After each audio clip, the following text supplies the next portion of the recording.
அனைத்திந்திய புரட்சித் தலைவர் மக்கள் முன்னேற்றக் கழகமும் பாட்டாளி மக்கள் கட்சியும் அதிகாரப்பூர்வ அறிவிப்பு.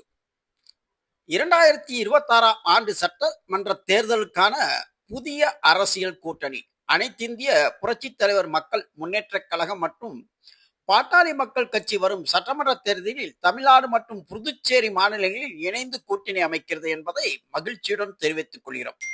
தமிழகத்தின் துரோக அடையாளங்களை களைந்து மக்கள் நலனையும் தமிழகத்தின் சுயமரியாதை மற்றும் தன்னாட்சி மேம்படுத்தும் விதமாக இந்த கூட்டணி செயல்படும்.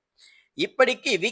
சசிகலா பொதுச் செயலாளர், அனைத்திந்திய புரட்சி தலைவர் மக்கள் முன்னேற்ற கழகம், மருத்துவர் ராமதாஸ் நிறுவன தலைவர் பாட்டாளி மக்கள் கட்சி என அந்த கடிதத்தில் குறிப்பிடப்பட்டுள்ளது.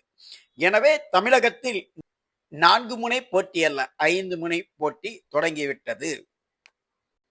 இது தேர்தல் களத்தில் அம்மா மக்கள் முன்னேற்ற கழகத்தையும் பாட்டாளி மக்கள் கட்சி அன்புமணி ராமதாஸ் பிரிவையும் பாதிக்கும் என தெரிய வருகிறது. எனவே ராமதாஸ் சசிகலா கூட்டணி இது அதிமுக பாஜக கூட்டணிக்கு பெரிய பாதிப்பை ஏற்படுத்துமா என்பதை எதிர்காலம்தான் தீர்மானிக்கும்.